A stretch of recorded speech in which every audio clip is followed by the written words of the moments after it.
Hello, Poggers, and welcome to another episode of the PogState. I'm Atlus. I'm once again joined by Valdes, but we have some new faces that we'd like to introduce to you. If you've only been watching the PogState and you haven't been watching the LCK, this might be a new thing. That would be a very weird thing to do, though. So just watch some LCK. We thankfully have Aux and Laure with us here on the PogState to just give us a bit of behind-the-scenes information on how it's been transitioning to LCK caster and LCK professional first time in the LCK host. So excited to have you guys here. Laure, let's start with you because I feel like I feel somewhat responsible. We had a conversation and it had nothing to do with me, right? Because I was just talking about the fact that G-Sun was already talking to you, but it makes me feel like I helped. Yeah, I mean, it's all thanks to you, honestly. Yes, it all started at Valdes in New York last year. When I had like an informal joke conversation with G-Sun, she was like, yeah, everything's going well, but the guys are really overworked, and having a real host could be really nice. Nudge, nudge. And yeah, I think that's when she went to talk to you, and you came. So G-Sun told me that you may be interested in joining, and you know how much I love you guys and how much I love Korea, so it was meant to be, and for me it made sense. And yeah, I'm happy to finally be here also, because visas and everything made everything so much more complicated than what it should have been. But yeah, finally. I know, it's amazing. And I like that you mentioned that, you love us and you love Korea, but actually you're only here because you love KT. Yeah, right. And I think we can be honest about that. I think that's allowed. Yeah, I mean, they started winning again lately when I came back. So yeah, we take this. We are finally you're here, guys. We are going to be peering into some predictions for these two new additions to the PogState, because of course we all have to predict what the standings are going to look like at the end of the season. Theirs is going to look a little bit different to ours because they have a little bit more information. And because we're better. And yeah, that as well. Well, yeah, I'd hope so. Otherwise. After 2 weeks of extra information, Aux. By the way, how has it been? Getting over to Korea, you've been here for a little bit longer, and how's the transition been? Has it changed your life a lot? Yeah, living in Korea instead of the UK. It's a lot better. Brexit did a number on the UK. No, Korea's been lovely. Food's great. Been able to hang out with you guys, which has been fun mostly. Brendan's great. Mao's great. Wolf's great. G-Sun's great. Yeah. Yeah. Wow. No, it's been fun. And I feel like, for me, last year I was away from the LPL, which was all remote. And, I had a pretty long commute from my bedroom to my office of about 2 meters. Yeah. And especially, it's just so different working remote. You don't get as connected to the league and stuff. So being here, being in person, seeing Faker walk past and being like, that's that's been pretty cool. Poggers. Yeah, you don't get used to this. The first time I saw T1 walk by, because I don't know what it is. It's I've seen pro players before as a caster, but when it's like the OG ones, like seeing Faker walk by, I think I was speaking to Brendan. I was just kind of like, and he was like, are you there? I find that doesn't go away. No, it doesn't, because we've been working international events, and I mean we use in a way to sing these guys, but it doesn't go away. But I had the same thing as you recently. I was waiting for the elevator because broadcast starting an hour after that, and they come in, and I'm like, what should I do? Should I go in the same elevator? Should I just let them go and take the next one? I ended up taking the next one because I was like, okay, I'm gonna let the should Royals. You apologize for being in the presence? I'm sorry for being here. You're just the same air. Down, looking at shoes. Yeah. No, but it's great. It's great seeing this. Actually, I took an elevator up, and I actually really like taking elevators with pro players because you get an idea as to what the vibe of the game you're about to commentate is going to be. I remember I was in the elevator with Chovy, Peanut, and Doran. Yeah. And Doran looked like his pet just died. He just looked very upset. But Chovy and Peanut looked the happiest they'd ever been in their entire lives. And it was that's exactly how the series went. Doran was inting, and Peanut and Chovy were just hard carrying. And I was like, wow. Elevator information is very important to know. And because my Korean isn't great, I didn't really understand what they were talking about. But getting the vibe, doing the vibe check, it certainly worked out. So Valdes, how has it been? Still being in Korea. It's been great. Give us an update. We haven't had a Valdes life update for a while. I've been having a good 11 years here.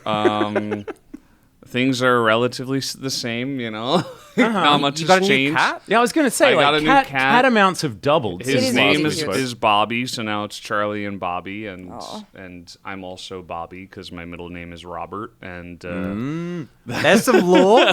We're doing some backstory, some story. Introductions, right? So maybe something that people don't know about so me. So DY lives with Charlie, Bobby. Yes, that's actually great. That's true. Yes, that's really cool. Yes, and yeah, that's been fun.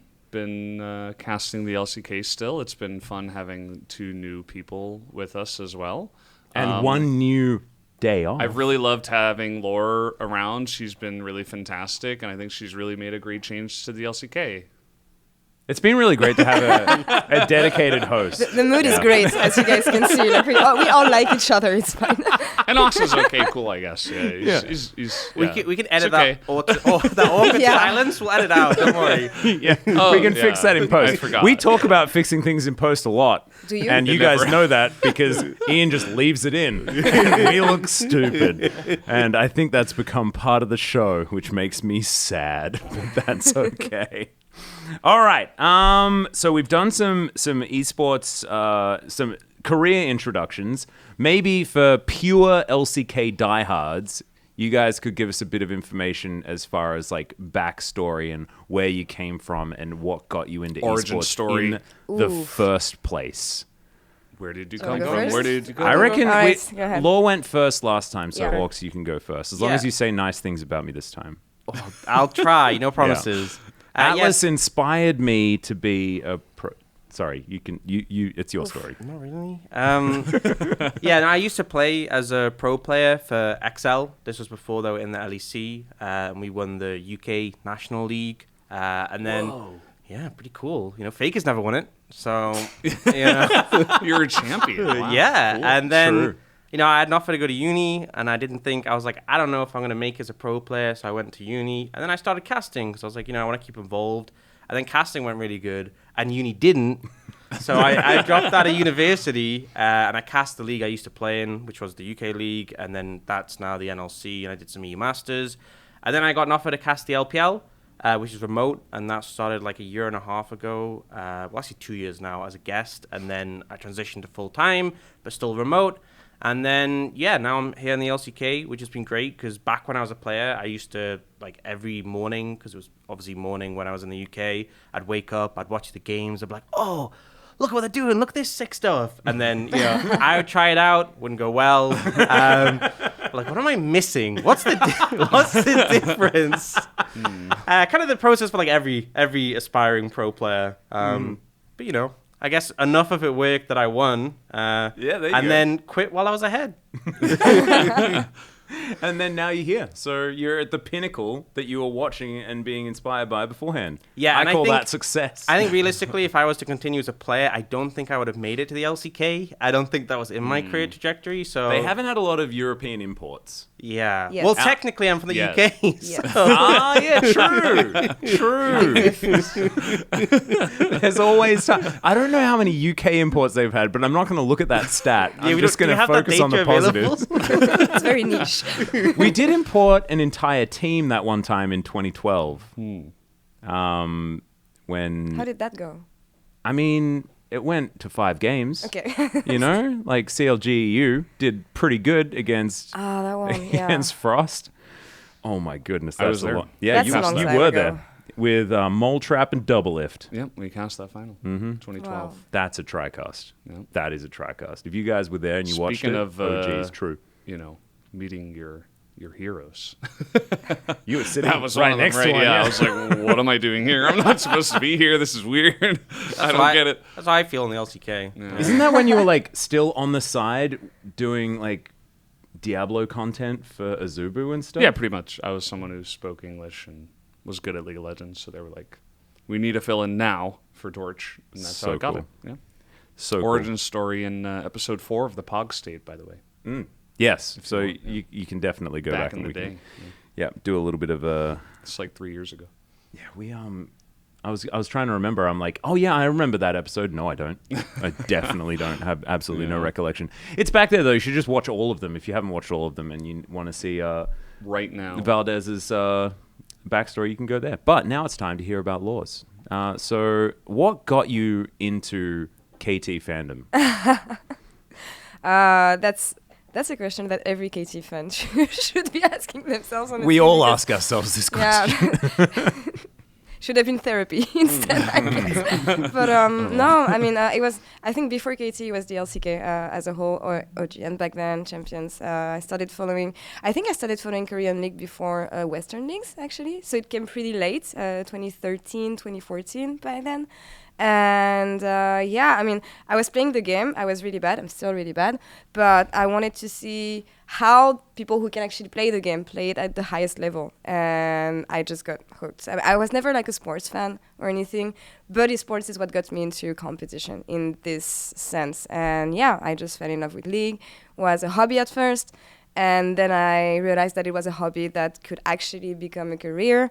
Because, I mean, back then, you know, I was a rookie journalist and we were not getting paid. And it was just, hey, here's a keyboard for the 200 article you wrote for us for the past 6 months. And it was fine. And it was fine. A keyboard? Yeah, right? Did it glow? Right, yeah. It was like shiny lights on it. Yeah, and I loved it. But yeah, over time, it became my job. And then I met you guys when I came for the first time in 2018. And I think that's the moment I realized that I wanted to work here at some point. And I was like, it's cool to watch the LCK from home. I wake up, I have my breakfast, I watch the LCK, I watch you guys, it's great. But I wanted more. And so yeah, when the opportunity came last year, I was like, okay, might as well seize it. I think it's been enough waiting.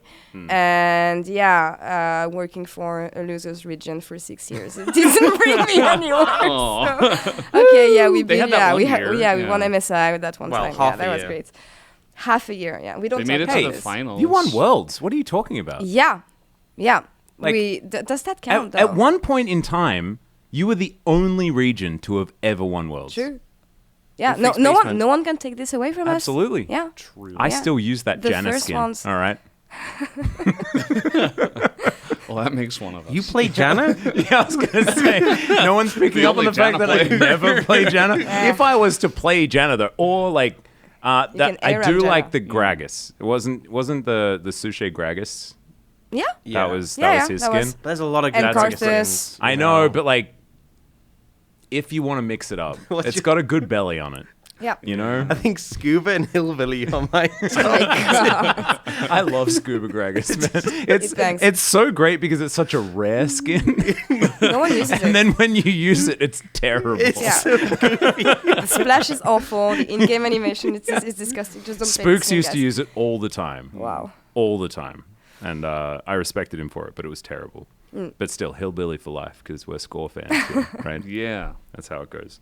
Is it difficult, as a KT fan, to, like, separate fandom of players who were iconic to the team at lots of different moments in time and fandom of the team?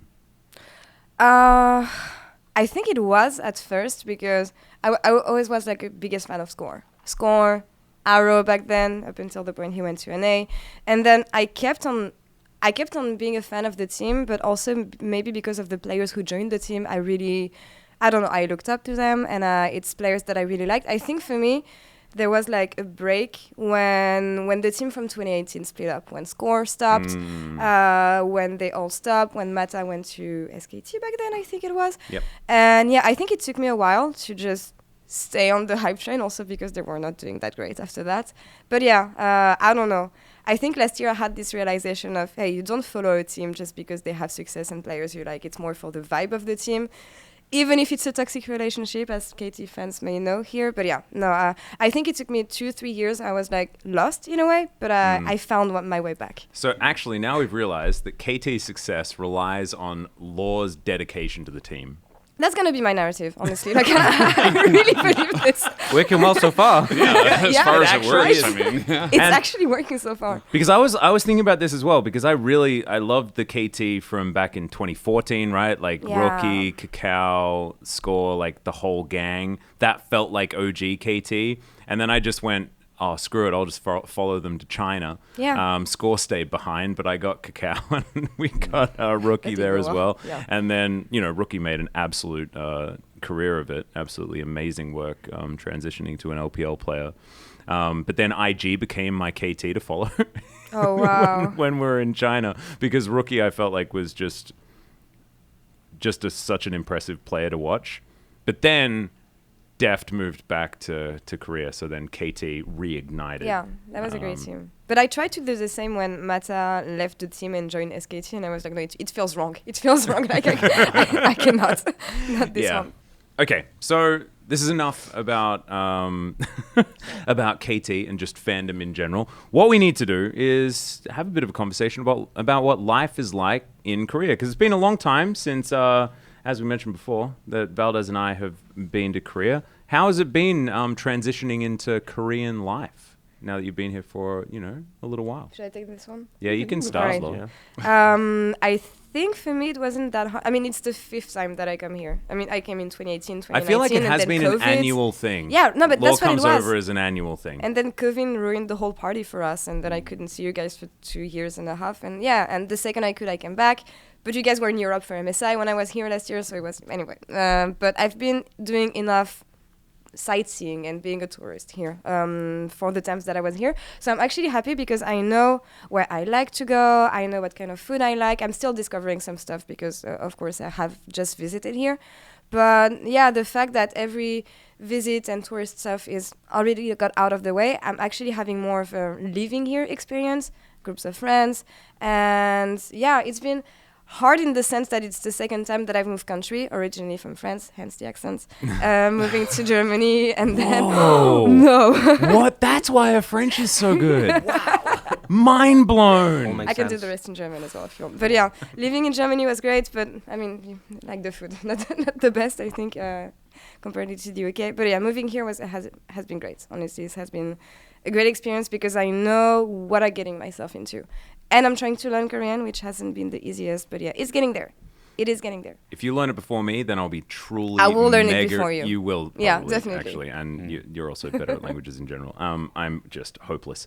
Dan, how about you? How's it been settling in? Yeah, it's been good. I think there's obviously a lot of getting used to, a lot of cultural differences as well. But Brexit kind of ruined the UK, so it's nice being in Korea. Just get it out every time. I keep bringing it up. I can't help it. No, it's been nice hanging out with people. I think as well, with the LPL being remote, all my coworkers were in different countries or far away, so it's been nice be able to hang out with my coworkers. We've got to do our little board game nights and stuff, go out and the meals as well. We have when we had meals after the finals, that was really nice. And I really enjoyed the country. I've been going on walks and stuff, which has been nice, just seeing everything. It's just really pretty and a lot of stuff to do, which where I'm from in the UK, there is stuff to do, but it just feels like once you've been there for a while, you've done all the interesting stuff, and there's so much more in Korea, especially in Seoul. Yeah. Yeah, and also you've chosen a beautiful place to live. I'm not going to out you exactly where you are, but you've got that gorgeous little river walk that you can do. Oh, yeah. It's lovely around your area. So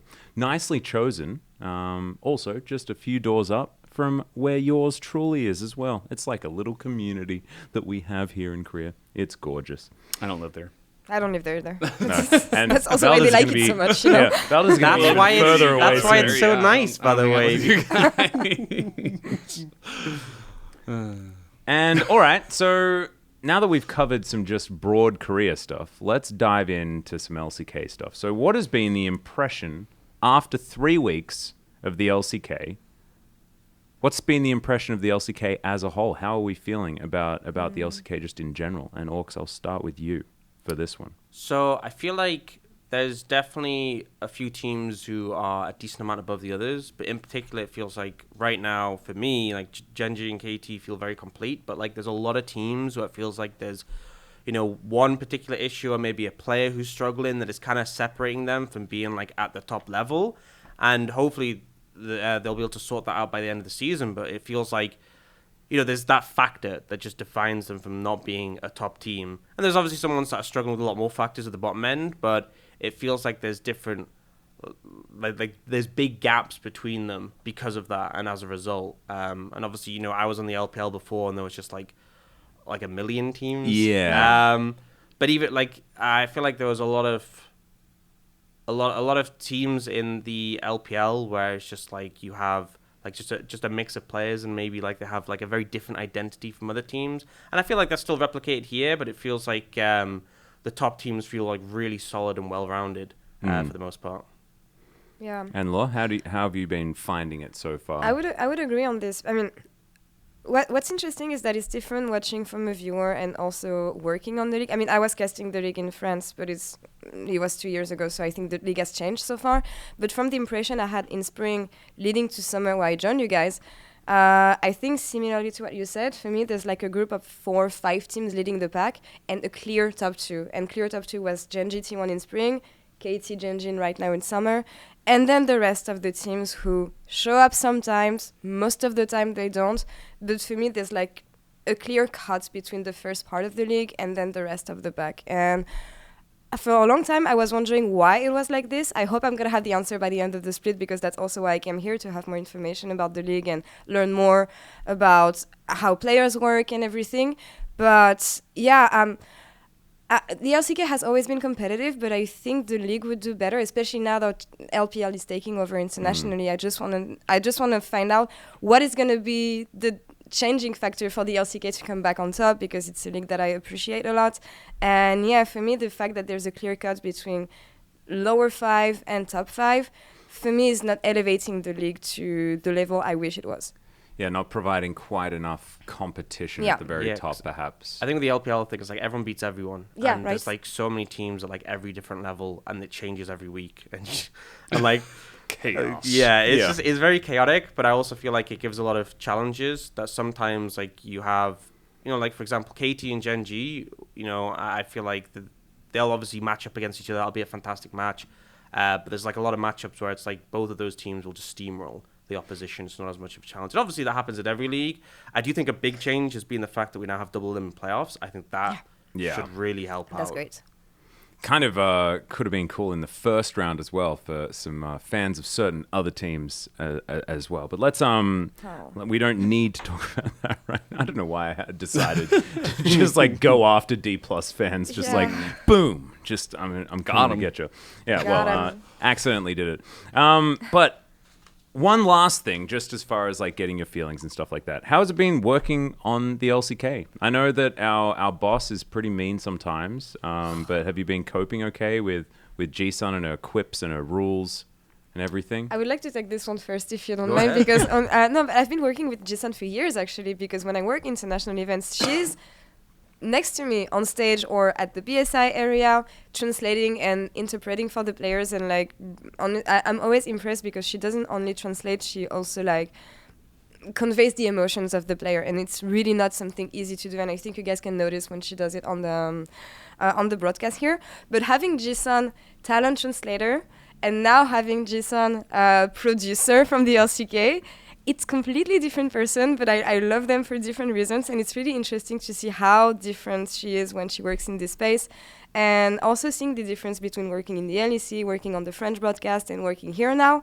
I don't know. I like finding out like the tiny differences in productions and what makes a product better, and what basically you guys see at home when you watch the LCK.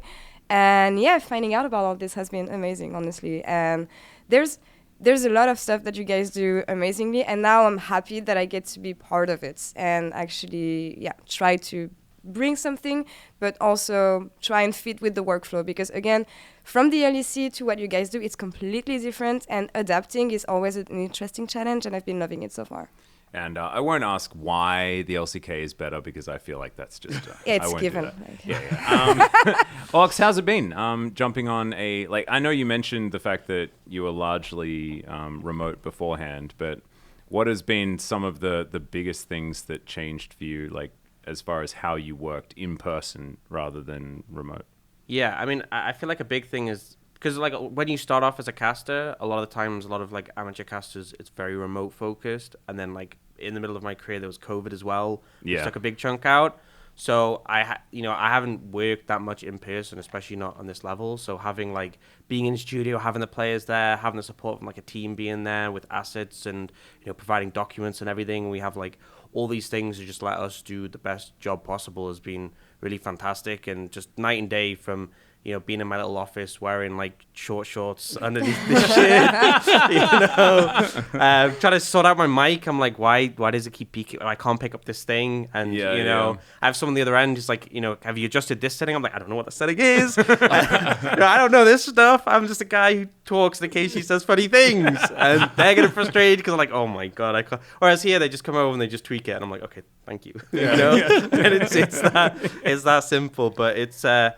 it's been like a whole experience, but it's so sick. And I think as well, like having the crowd there, like particularly the finals that we had in spring, when the crowd, when Caster Jun, announced them, and the crowd was so sick. And obviously, our audio doesn't go out to that crowd, but you can just tell whenever there's a big moment, you just hear this roar.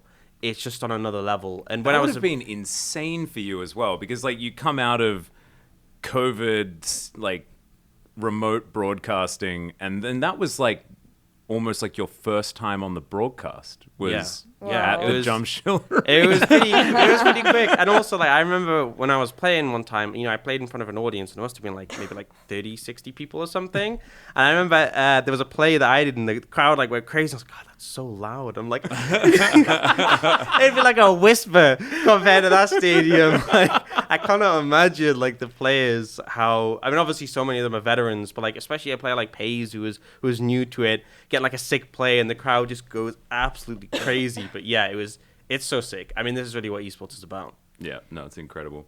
And Valdes, my question for you is, how's it been working with these two new people? Oh, it's been great. I really enjoy not working 6 days a week. That has nothing to do with these guys, but it's been great to have some extra talent. And it's been very nice. I feel like, been working with a lot of different analysts over the years, like even back to the double lift days, but also like with LS and Papa Smithy and, everybody, Chronicler. Crumbs. You worked with Crumbs, right? I did, yeah, in Spo TV. I hung out with Crumbs a lot while I was here. He's a very interesting man. He is. He's like the most interesting man in the world. Do you know he's into sailing? Yeah, he is. No, that's really cool. Competitively, yeah. Or he was. Anyway, Chronicler Wolf and even Wadded and Hooney, and then, Ox comes over. He's pretty okay. I like how you set up this big list just so you can like dump on me. Like I've worked with all these big names, and now this guy. No, it's great. I mean, to always have a different like viewpoint and mindset coming in, and everybody's been great. And then we had Ox. No, I'm just kidding. No, it's been great, and obviously Laura as well. Getting a chance to do the Valdes analyst again on the desk has been interesting. It's kind of like just one more step of like, oh yeah, well, now we have to learn something new. Like you think you've done this job for a long time, and then you're like, okay, well, I've done this on casting, but like, have I really been a full-time analyst on the desk? Not really, so that's been fun to relearn, and it's been really fun. He's looking at me like this. I don't know. Waiting for the next one. Yeah, no, it's been really fun to work with you as well, Dan. Okay, thank you. I don't know. He's looking at me so expectantly. I'm like, it's been good. I actually, I got the pleasure of casting with Dan in Challenger. I cast with him for the first time at MSI, actually. Oh yeah, I remember that. Yeah, because Wolf's voice like died. Yeah. Just out of and it was just one game. And what was crazy as well is the game. It was DFM against Saigon Buffaloes, and it was like the bloodiest game ever. Crazy. It was like I think it was like between the two teams, it was like 60 plus kills in like 30 minutes. It was an absolute bloodbath. It was crazy. A lot of fun. Yeah, a very memorable moment. Well, my first time was in Challenger, and it probably wasn't that bloody, nor was it that memorable, but it was a very fun time to be on the desk with you. It's actually it's sad that you guys have got such a good beginning story of your careers together, and I casted with Dan on Challenger that time. But it was good. I liked it. I actually found it really nerve-wracking not being a host on the space. But I could see it. Like you were trying to. I mean, he was close to opening the show. Honestly, when I was with no, him. well, like this is the thing. Like I get really spicy. stuck in my ways, and as you can see from what I just did, I cut her off so that I could get my point across. That's not what you're allowed to do if you're an analyst guy. You're supposed to sit there and do what you're told, and I found it very, very difficult. So it's that has been a huge transition. But it's really cool to actually learn from a professional host instead of us, being play-by-plays that are in the host role for a lot of the time. So it's just been really, really cool. And I'll get better, I promise. That was great. At the thing. It's like Atlus. It's fortnightly. Yeah. Fortnightly, I get to Atlus. No, it's League of Legends, not Fortnite. Okay. Aux was here for a very short amount of time. We really liked having him here until we really didn't. And then we were glad that he was gone. So back to 6 days a week, Valdes. Unfortunately, you win some, you lose some. Eh? But I think now is the time for us to get into some other stuff, because we have the future of the LCK at stake, and the PogState is here so that we can delve into what is going to happen, because we have our crystal balls. Of course, that was coined by Wolf. Wolf is the guy with the crystal ball. But we all have our own, and we're going to utilize those in order to tell you exactly who's going to win. And thankfully, these two have come in with some predictions of their own. I want to do that first off, put that on the table, and then we can have some conversations about Week 4, what we're going to be expecting, patch change, and things like this. And then we can possibly round it out with a little bit of an explanation as to what's happening. So, just run down through. We're not gonna discuss it. We're just gonna leave it in people's brains. What is going to be the standings of the LCK at the end of this season? Do you want me to go first? Regular season, yeah. With 3 weeks already done. Yeah. 10-1 or 1-10? I think 10-1's more hype. 10-1's more hype. Let's do that. Okay. In number 10, Nongshim. In number 9, OK Man Savings Bank Brion. Boom! In number 8, DRX, fresh off their first win a day. Ooh. In number 7, Guangdong Freaks. In number 6, Live Sandbox. In number 5, D+. Number 4, Honor Life Esports. Number 3, T1. Oh. Number 2, Gen G. Ah! And number 1, KT. Oh my goodness. Wow, that is an overload. There is... it's an exhilarating list. It is. And honestly, if I had 2 weeks of extra time, probably would have come up with something somewhat similar. We do have everybody's predictions here in front of us to go back, and actually 0 are the same. Yeah. Yeah. There is absolutely nothing that is the same outside of some of Laure's predictions. But you have the same, I'd say, advantage at this point.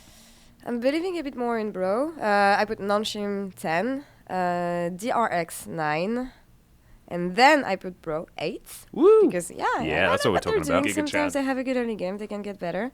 And then Guangdong, and then Live Sandbox, Hanwha, Life Esports, D plus Kia, T1, KT, and Genji. But this is regular season. Yeah, I think playoffs going to be different. So the idea is to get the losses for KT out. Yeah, just get the ins out. In the regular season. Ooh, but unfortunately, it just came off a 2-0 telecom war. As far as where the roller coaster is right now, it's rocketing. Yeah. And I think at this point, KT fans need to hope that this roller coaster just breaks out of the atmosphere, and then even if the tracks disappear, it will just continue because there's no gravity. That's what I'm worried about, man. I think we peaked too early. We'll see about this. You know what I find interesting with these prediction lists is that Wolf actually has a somewhat balanced for this timeline list. Out of all 4 of us that had to do it after week 1, he kind of foresaw KT's strength and potentially T1's weakness. He has Genji up in first. He has the same top 5 picks as Laure. So what you're saying is Wolf is a time traveler. He is the guy that has the crystal ball. Even though he got 4th last season. We don't like to mention that. 4th out of how many? 4th out of how many? 4. I think I'm wooden spoon. I'm like, my list really is not aging very well. Atlus has Mountain Freaks in 5th. Yeah, it's fine milk. I've got fine milk happening here. I listen to too many screws. It's going to become a Kercheesy by the end of the season, though. You never know. It's a Kercheesy shard, and Wolf's definitely got the Static Shiv fully completed. I feel like sometimes you can think too hard about predictions. You know, I feel like if you overanalyze, I mean, DRX won Worlds last year. I think that kind of says it all. You know, you got to go on a bit of gut feeling, bit of mojo, bit of vibes. I don't think there has like never been a tournament in the history of time where there wasn't at least one upset. Like, think about like college basketball or like playoffs of anything, like including esports, any esport, like even over in VCT, they just had EG making the finals. I mean, this is a totally different topic, but like, you know, there's upsets, there's teams that overperform and underperform in every tournament. So no, but there's upset and upsetting until the point you win finals, actually. And for me, DRX stands out in there, And I don't think we ever had a story like this before that one in League. So I think so much of it comes down to environment that the teams are all in, and right? momentum, and like what Aux was saying, vibes are a big thing. Because if you see teams that are happy with each other and playing together, then I think that speaks more to how well they're going to do as the season progresses, because pressure is really, really high. And fans, like, especially here in Korea, are very, very passionate. And so it does mount. And for these young players, it That's must be... a nice way to put it, Atlus. Yeah. They're very passionate. Very passionate. But for these young players, I think it can get to you unless you've got a good support network, and a team that has gelled together and can support each other. That's a team that's going to go a lot further. Yeah, I think so often as well as people massively ignore the human element, and like especially when it comes to internationals, where like so many things are changing. You often go to a new country, there's a new meta, you know, all these things are different, and maybe it just is, you know, maybe your team was working better then and isn't working well now. Maybe some new issues develop within the team, and people just all these things, and people just like they had this binary view where like this player is this level, or this team is this level. Yeah. And then they go to a tournament and they don't do well. They're like, oh, well, I guess they were always bad. I'm like, well, it doesn't work like that. It's like, some people make fun of us for calling Keria the best support in the world before MSI. And I'm like, yeah, he was. Yeah. After MSI, things have changed, and, you know, the issues within the team, you know, we could spend an entire episode talking about. I mean, we don't know them, but apparently they seem to be there. So, you know, is Keria playing at the same level? No, but, like, things change, as you're saying. And I think it's so rare that like the level of even like one team, but especially all the teams, remains constant. Like it's much more common for it to change, and like even like it's not a new thing. For countless times we've seen like teams do well domestically and then not be the top team when it comes to the internationals, and it switches over. And especially recently, like the fact that DRX won, you know, obviously EDG is an example of a team who did well domestically, but then even at some point in the tournament, they weren't looked on favorably. And it is hard to compare regions. Like everyone wants to compare LPL and LCK. It's hard just based on like to judge them and make comparisons without seeing them match up. But also, like by the time we get to internationals, may not even see the same teams that we saw matching up against each other. And then people draw these conclusions like, no, this region's way better. And they've always been way better. And, oh, your region's so... This team won your region? And then it's like, I mean, a great example is last year, Top Esports, right? They went 5 games against JDG and lost. Then in finals went 5 games against JDG and lost. And the level of play was massive. And they... Like, there was the Jackie Love 92k damage Zeri game, just like a phenomenal performance. And then they go to Worlds and they bomb out in groups.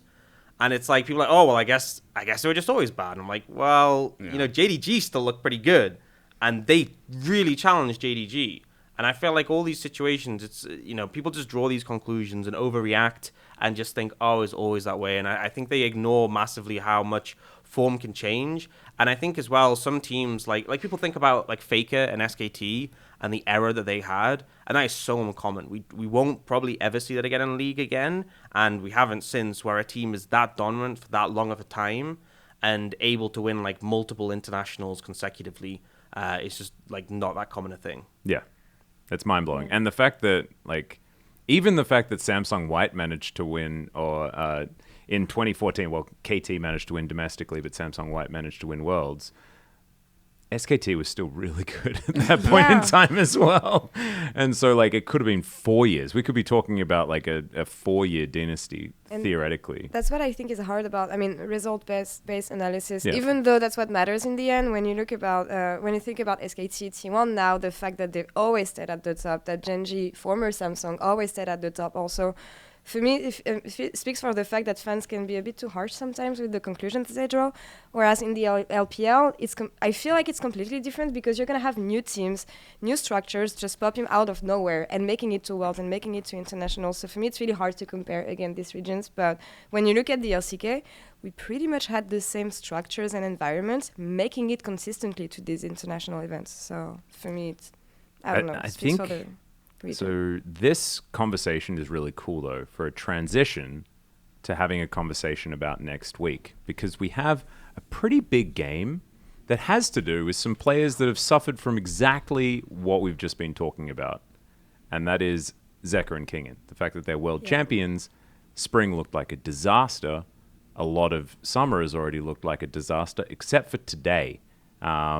Just to let you guys know, this is Sunday night, and we are filming right after Humble Life Esports have managed to pick up a win over Bro, so massive competition. All jokes aside, they looked really good, but it's based on a Zeka playing a melee carry and things like this. How is it going to be if we have a look at, and this is like first match on Wednesday as well, so if we get this out quickly enough, then that'll be coming up really, really soon. And you guys want to switch on the LCK to watch that, because I think it's going to teach us a whole lot. But what's the take on how do Humble Life Esports look and how do D plus Kia look coming into this one? And I want Laure's opinion first.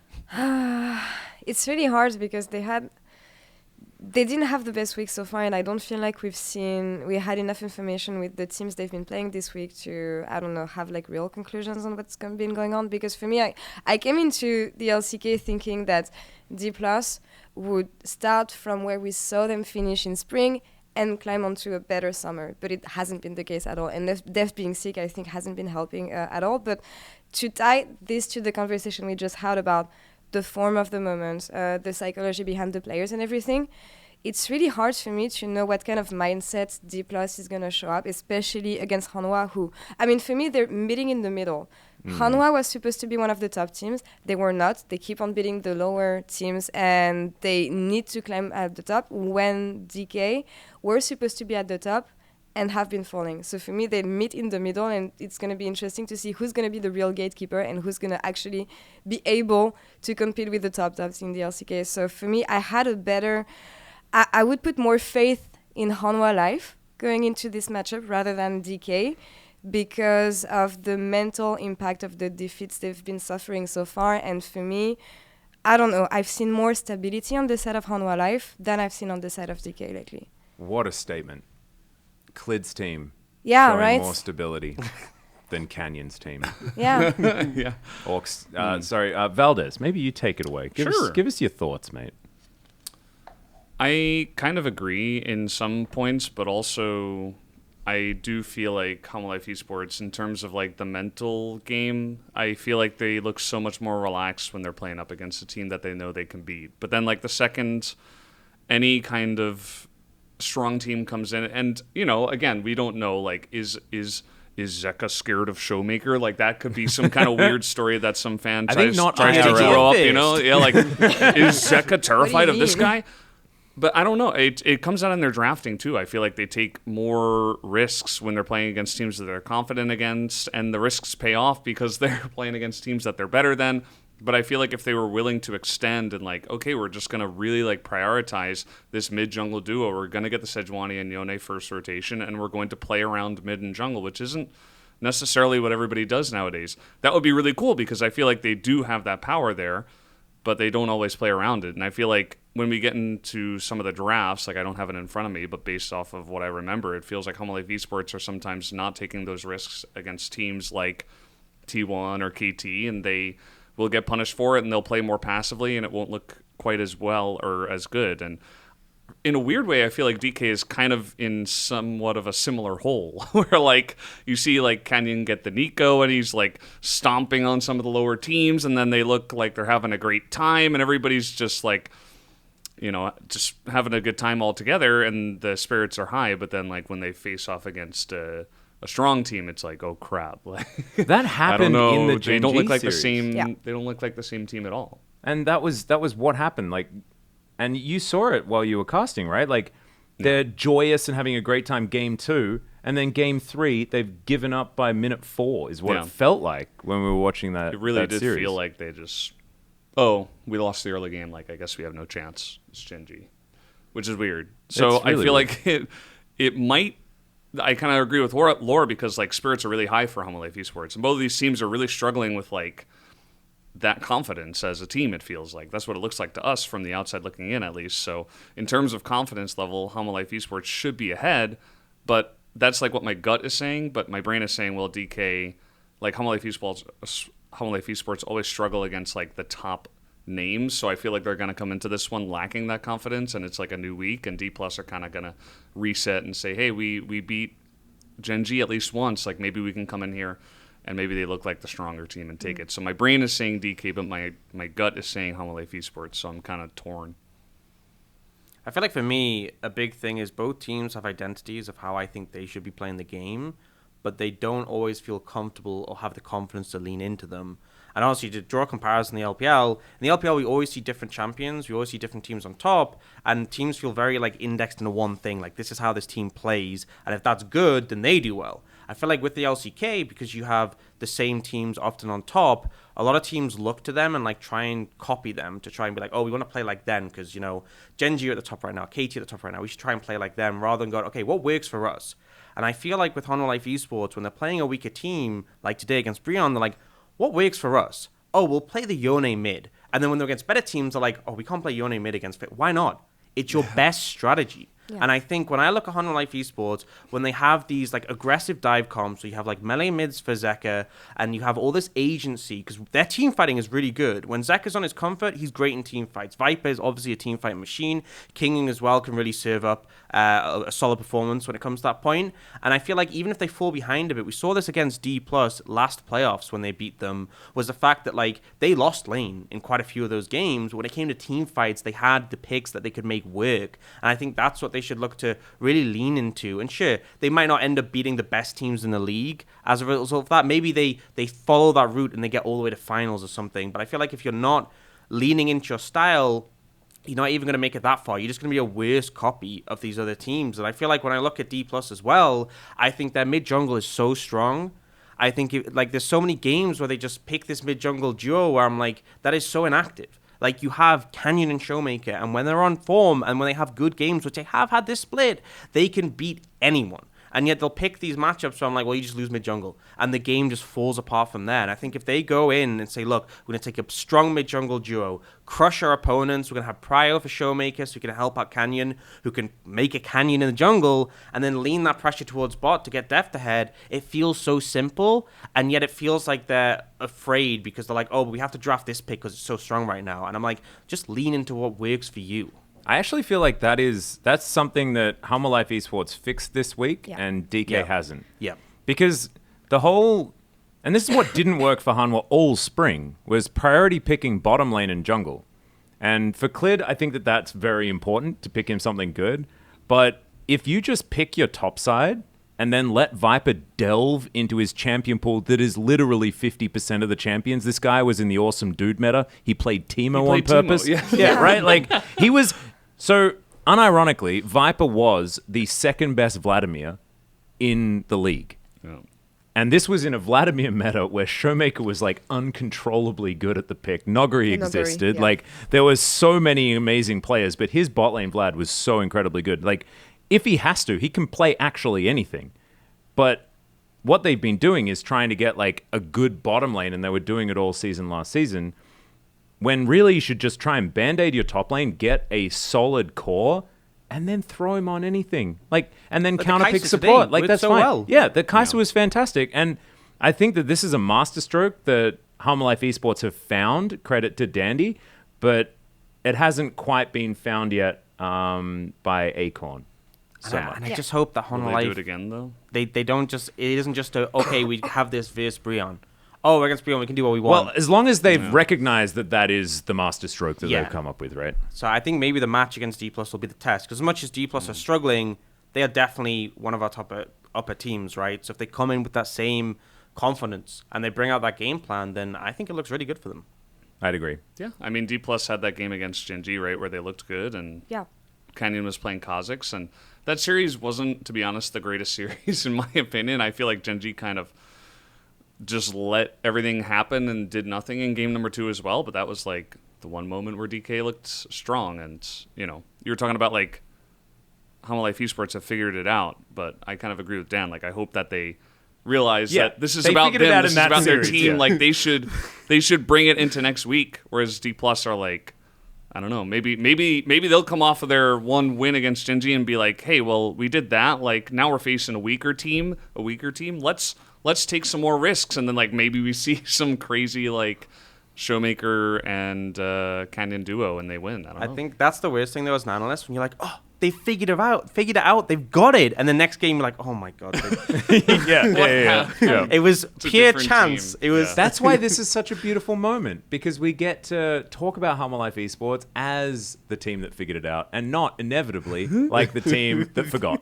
I have a question to ask though, because when in the LEC, when I talk to players, there's no player whatsoever and no team who's going to be, oh, I'm facing this team instead of this team, I'm going to have a different approach. Like they forget completely about the name tags and who they're facing, and they just play the games they want. And for me, if this is also something and an approach that teams have in the LCK, I don't think that it's even going to be an issue. And if they think they figured it out this week, they're going to bring the same approach against D+, disregarding the fact that it's D+ and potentially a better team than them. So I would not be too worried about these aspects. But yet again, it's optimistic, and I like that. Yeah.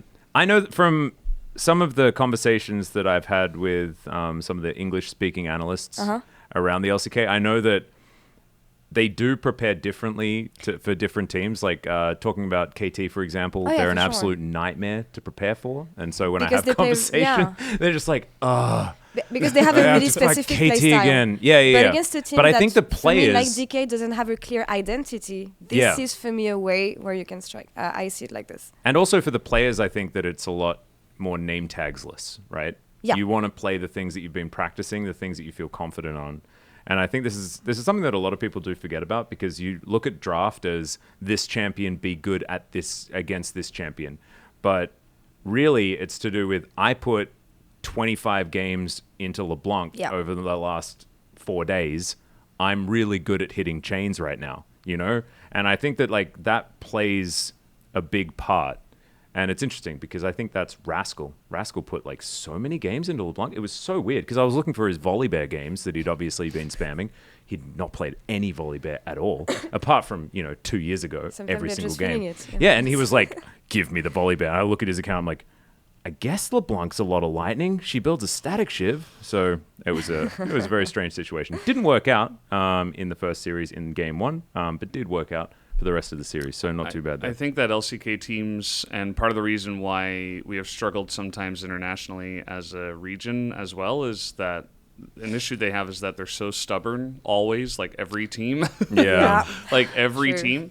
So I really love when we see like big change-ups like we saw from Humble Life Esports today, where it's like, oh, you're going to go back to what worked. And Zeka's like, yeah, I did win with stuff like this. I am a world champion. I remember. And that one Q out of the Baron Pit is the best Yone Q I've ever seen in my life. I just hope that they see this as a change and they're like, whoa, we can not just be, confidence slaves to the meta and only play what Gen G are playing. Like you were saying before, like we can do this, like we can change our ways. And, we've always hoped for this in the past. And, we've still seen, very strange like game 5 picks in internationals where we're like, why would you ever do this? Why would you make me think of Jin Yumi at a time like this? Yeah, exactly. I'm like, why are you doing this? What is this? What did you mean by this? And it just goes back to, safety, stubbornness, whatever you want to call it. But we've always had that issue, and I think it has plagued our teams a lot.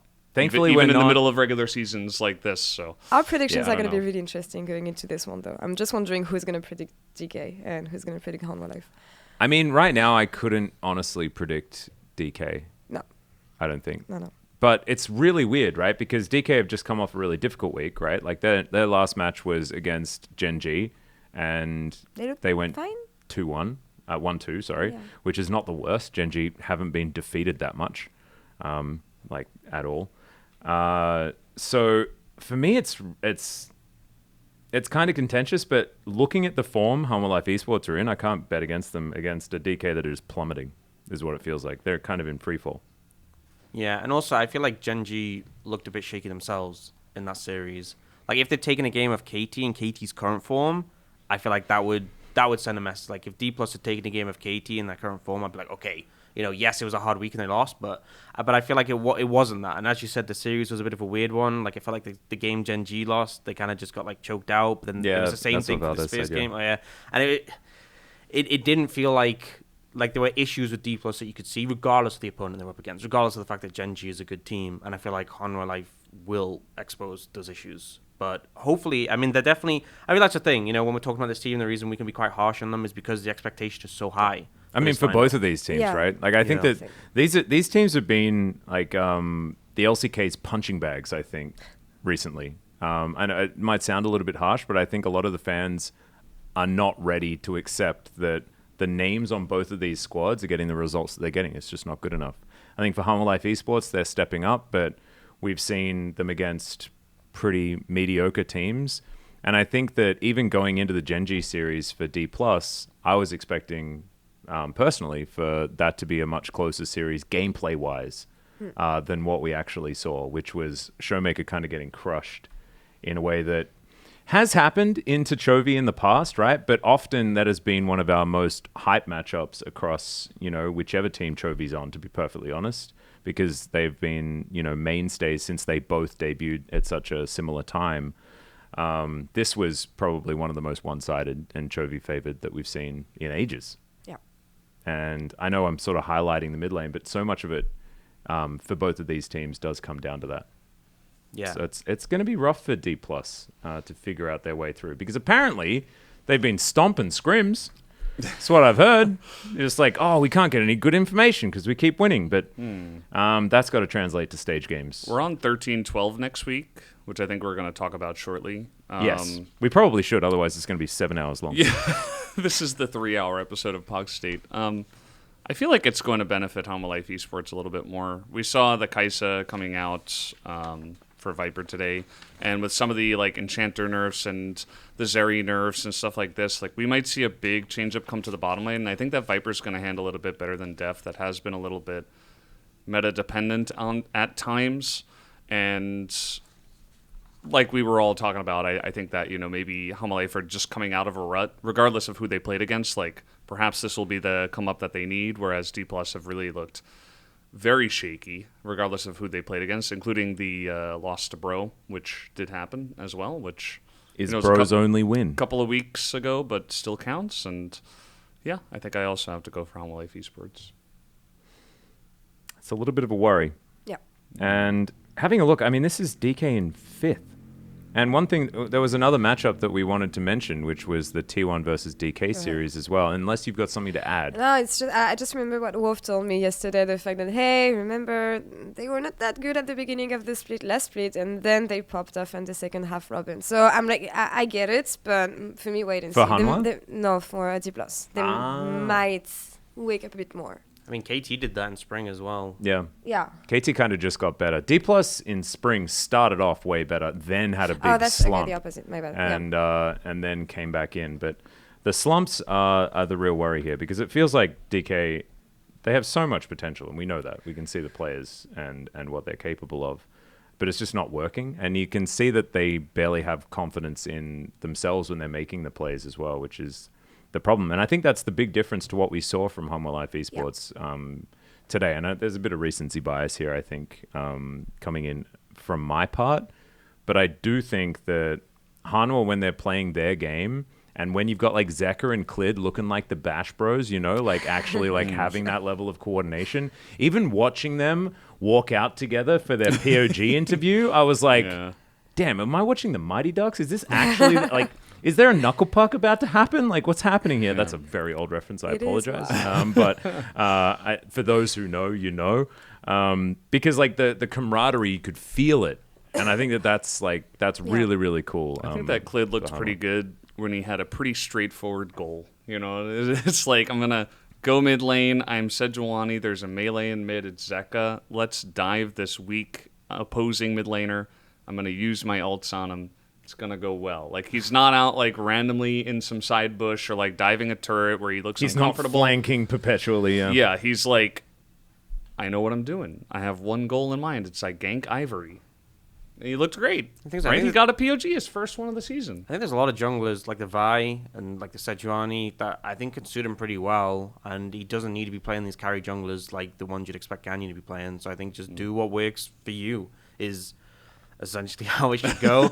Don't play Viego is the rule. I also think something that's great about Honor Life Esports is that they're not afraid to int, and they will just send it. And what frustrates me more than anything is when you're watching a team who are behind and they just let the game go. And they're like, we can't fight this. And, we'd lose this fight. It's the bro thing. Yeah. And I'm like, just try. And the thing is, like, they just make this assumption that the other side is ahead and, if they play it correctly, but no one plays it correctly. Like, there are games where you'll just lose, but then you've lost anyway. So what do you lose from trying? And I think as well, like, if you wait until they're knocking on your Nexus and then you engage to have all their summoners up, they just flash away and then they kill you in this game over. And it's like, well, just try. Just send it. And I think Honor Life Esports will always, like, so there's so many games where they're super far behind and they'll go for this crazy Yone ult and it might miss. And they might just lose the game, and then everyone's like, haha, wow, they're so bad. Can you imagine this guy's a world champion? I'm like, well, but if it lands. Yeah, it's the highest percentage play. I think that's how the mindset should always be when you're playing in a pro league match. It's like, let's say the game has like a 10% chance of you winning,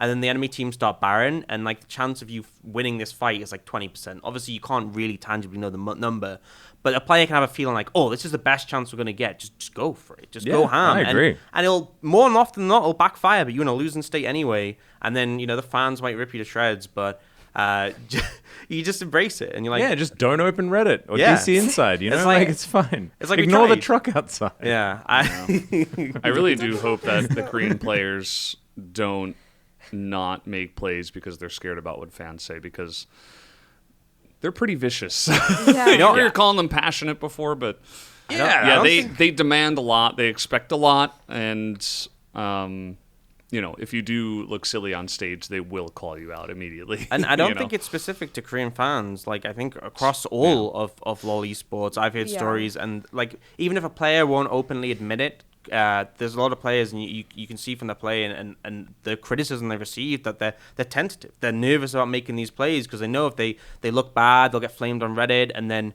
the public sentiment becomes so negative that a lot of players have had their jobs, their careers affected by public sentiment because they get flamed even if they were just trying to make the play that worked at the time, and it's brutal. And I think there are these players who will just do it anyway. Jackie Love is a good example, who will just, like, he gets so much flame and he'll just say, I don't care. You can just never say I didn't try. And I think, but it's so hard because obviously he's got like a very locked in spot in the LPL, but especially if you're like a less experienced player and you try and go for this play and you get ripped to shreds, it's disheartening. Yeah, I was joking that Chovy actually he secured the dragon in the recent series with Annie, and I'm like, that's because he was getting a lot of flame for not. You remember when Peanut? You guys remember when Peanut went out of the pit? My God. He was getting flame online, Chovy, for not smiting the Elder Drake as Veigar, and I'm like, he's not the jungler. I mean, surely, but I'm like, hey, but this time he got it this time because people were flaming him on Veigar. But I'm like, what does it mean that I'm making that joke? It's like a half truth in a way. But I just hope that Chovy doesn't. Well, he got the Drake, and it was great. He got the Drake, because he did 53 health, I think. And honestly, maybe if that moment didn't happen, they don't get it. Yeah. In the end, it's a great thing. Thanks, you're the person who is calling for it. Flamed him right as it happened as well. Yeah. No, it was actually didn't even think about that as an angle, and then seeing people get upset at Chovy for that moment is like there is like degrees of hindsighting that I'm like, oh yeah. That degree of hindsighting, I'm like, no, like just actually. How did Chovy not leave. predict that his jungler would leave the Isn't pit it just with Elder insane? at 1k HP? I mean, he mind controls his jungler, right? Like, oh my god. Anyway, there is going to be another matchup as well between DK and T1 that week. DK's week is a week of, it has to be a week of redemption, or they are going to be 7th by the end of the week. We said that, we talked about this week as well. So I'm like, Yeah. last chance, guys. No, but this is Now the or real never. last chance Yeah. because they will actually be 7th place. Yeah. This is like, this week was, are they going to be one of our top 3 teams? Let's talk about Worlds. This is like, are you even going to be able to make it to playoffs? Like, if, I don't know. And if they make playoffs, will it be a repeat of what happened last time? Well, let's just hope they're You not know? up against Home Life Esports in said playoffs. You know, they're praying for Hanwha to get to 2nd. This is a revenge True. match, right? Yeah. It's DK's first time fighting them since that match. Mm-hmm. So maybe they're going to come in with some And it's so much like, Maokai for Canyon. you also have to so much about like the match as well like hinges around like Deft's prior experiences also because he's up against Oh, the God, 2 guys yeah. that he just won Worlds with and against a guy that he went 5 games with those 2 guys at that same Worlds like and then it's also Showmaker and Canyon up against the guy that denied them their world championship in 2021 when they should have got it. Like Honestly, on name value alone, this matchup is so this sick. I know It is it's actually insane, my yeah. favorite. Like there are 6 world champions Yeah. in this match. It's crazy. No, it's just nuts. It's actually so good. And it's so funny because it's a conversation of 3rd versus 5th at this point in time. How about the T1 versus DK match? How many world champions are in that one? Well, there's Does Faker count as 3? Does Faker four. count as 3? I think got three it does for count him. as 3, right? Sorry, Yeah. I'm Yeah. has to. Do you count Bengi as the coach, you know? My Twitter DMs are open. Wait, do you count Acorn as well? Oh, man, we got to work the math out on this one. Wait, no, Acorn was blue, wasn't he? Yeah, he was blue. Yeah, so that's Looper. Looper would need to be Yeah. the coach, but I think Acorn Singed might be God. better. I don't know what's Akali God. No, that was Ixu. He's the true Akali God. Never forget, everyone. Yeah, I remember. Ooh, nah, Morgan's too good. He can't come back. He can't save, bro. Lord Morgan. But T1 versus DK Yeah. on Friday, that one's going to be insane. I feel like DK, obviously, it will be their 2nd match of the week, whereas for T1, I believe it's their 1st. And for Oh DK, my I God, think their yeah. match against Home Life is really going to play a huge role in how they feel going up against T1, because T1, honestly, they got pummeled by KT, but to be honest, I think that KT right now look like the much stronger team. So, like, it wasn't unexpected. The majority of us actually did vote for KT in that match. So T1, of course, they have looked weak in recent times, and they don't look like their former selves, the team that potentially could have won Worlds or, like, potentially could have won MSI, et cetera, et cetera. They potentially could have won the lot of last things. But Yeah. it's the last 5 5 Yeah. international finals. Yeah, Yeah, exactly. No, but to me, So- it plays a huge part in all this. I think that T1 will... I think they're going to win that match. They still. should win, but it's think still they're gonna not the T1 that I want to see. And I feel, the MSI hangover is still here, of course. And there's like missteps in the way they approach the drafts, I feel, but also in the way they approach plays in game. I mean, we've talked about the bot lane, like Kyria and Guma not being as creative as they used to be. And for me, we've talked, about the fact that they lost 5 finals in a row. To me, it plays a huge part in the PTSD they have in the way they play together and the fact that they may be more scared as a unit. I think like what plays a really big part as well is the fact that they're normally winning in the regular season, and Yeah, now they're and that's not. why, What do you do? Like that's their fallback, I right? think they're losing trust in each other Yeah, and and for me, in the magic. of I'm T1. wondering if they haven't reached the limit of what they can do as a group, and that they won't go back to the flamboyant T1 that we had last year or even in spring. And I don't know. I'm sad to see the team like this because we know the potential and we saw what they were capable of, but I'm just wondering if it hasn't been too long. And the team Have that they could missed have their been, window, right? Yeah, Like, right. that's Like the they've missed the window. question. That's Well, there what were I several would windows that they missed. But like that's what I Yeah. mean. Like how many windows do they get? Yeah. And how many is enough? Because I think in the last episode of the PogState, I was like, I think I overdid it just a little bit, but I was kind of like, nah, I'm off the T1 hype train. This is not the best team in the LCK anymore, and that's aged relatively well. That Turns particular out you're opinion. right, yeah. But I was like, no, they're not the best. they're second best. Like that was what I went with. Yeah. When really it should have been a little bit more to like where Wolf, Aux, and Laure now have T1 sitting, right? Which is beneath third KT, which is a nutty one. But I think because we've been here for about 11 hours, we're going to have to say thank you so much for joining us here on the PogState, Laure and Aux, and Valdes for holding the fort alongside me as my play-by-play brethren. And I think it's time for us to say goodnight. So thank you so much for watching this episode of the PogState, and I hope to see you next time for the next episode. Bye-bye. Bye. Bye-bye.